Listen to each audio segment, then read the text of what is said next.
Class 11 এর second semester ও class 12 এর fourth সেমিস্টারে তোমরা জানতে চেয়েছিলে যে স্যার এবারের ইতিহাস বিষয়ের কোন বইগুলো ভালো বই হবে, অর্থাৎ তোমরা কোন বইগুলো কিনলে নিশ্চিন্তে ভালো নাম্বার পেতে পারবে। দেখো, প্রথমেই বলি, এখন পুজো চলছে, তো তোমরা সেভাবে না দোকানে না অনলাইনে কোথাও অ্যাভেলেবেল বই পাবে না।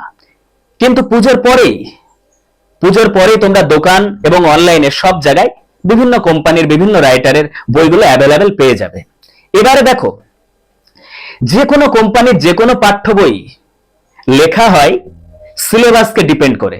দেখো, বই তো আর জামা কাপড় নয় যে তুমি রং দেখে কিনে নেবে, লাল, নীল, হলুদ, সবুজ। বই রাইটাররা লেখে, অর্থাৎ বিভিন্ন প্রকাশনীর যে কোনো প্রকাশনীর রাইটাররাই বইটাকে লেখে তার সিলেবাসকে ডিপেন্ড করে।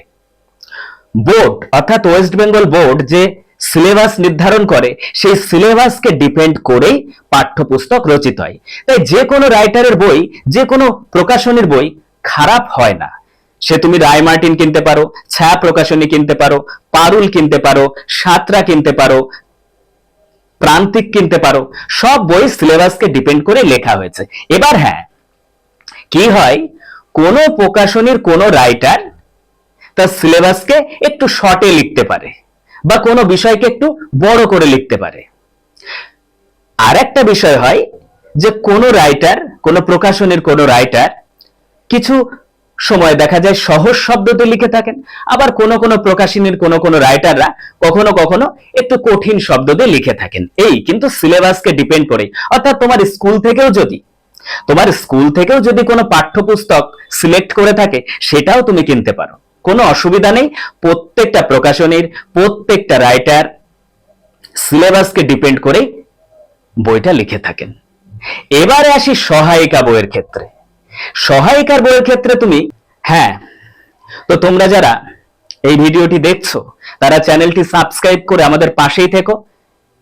মাধ্যমিক 11-12 এর যাবতীয় শিক্ষা সংক্রান্ত বিষয়, আপডেট বিষয় এবং বিভিন্ন প্রশ্নপত্র আলোচনা, বিভিন্ন সাজেশন এই চ্যানেলে তোমরা পেয়ে যাবে। তাই আমাদের সঙ্গেই, তাই চ্যানেলটি সাবস্ক্রাইব করে আমাদের পাশেই থেকো, তোমার পরীক্ষা আরো সুন্দর হবে।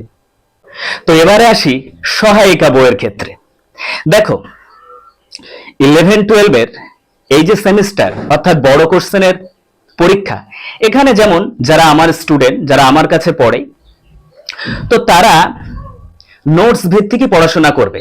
এবং তোমরা যারা অন্য জায়গায় পড়াশোনা করো, তোমাদেরকেও তোমাদের স্যার এবং দাদারা নোটস ভিত্তিকই পড়াশোনা করাবে, অর্থাৎ নোটসের উপরে ডিপেন্ড করে তোমাকে পরীক্ষা দিতে হবে। তবু যারা চাইছো যে সহায়িকা বই কিনতে, সেক্ষেত্রে বলবো যে রায় মার্টিন, ছায়া প্রকাশনী, পারুল, সাঁতরা, প্রান্তিক যে কোনো বই তুমি কিনতে পারো। কারণ আবারও বলছি, পশ্চিমবঙ্গের বোর্ড থেকে, শিক্ষা বোর্ড থেকে যে সিলেবাস নির্ধারণ করে দেয়া হয়, সেই সিলেবাসের উপরে ডিপেন্ড করেই পাঠ্যপুস্তক অর্থাৎ টেক্সট বই এবং সহায়িকা বই রচনা করা। তবে সহায়িকা বইয়ের ক্ষেত্রে দেখা যায় কোন কোন প্রকাশনীর রাইটাররা সহজ ভাষায় সহজ শব্দ দিয়ে লিখে থাকেন, আবার কোন কোন ক্ষেত্রে দেখা যায় কোন প্রকাশনীর কোন সহায়িকাতে একটু কঠিন শব্দ চয়ন করা হয়। তবে সিলেবাসকে ডিপেন্ড করে লেখা হয়, বিগত বছরের প্রশ্নগুলোকে আলোচনা করে লেখা হয়। তুমি যে কোনো একটা সহায়িকা কিনতে পারো, পারুল, রায় মার্টিন, ছায়া, প্রান্তিক, সাঁতরা, যে কোনো প্রকাশনী কিনতে পারো। তুমি তোমার মতন করে পড়ে কোনটা ভালো মন্দ নিজেও বুঝতে পারবে। আর তোমার দাদা বা স্যার যারা আছে তাদের থেকেও তুমি হেল্প নিতে পারো। আর যদি কোনো সমস্যা হয় তাহলে আমার ইনবক্সে কমেন্টসে জানিও, আমি তোমাকে সরাসরি রিপ্লাইতে জানিয়ে দেব যে কোন বইটা তোমার জন্য আরো ভালো হবে। হ্যাঁ, তো তোমরা যারা এই ভিডিওটি দেখছো তারা চ্যানেলটি সাবস্ক্রাইব করে আমাদের পাশেই থেকো।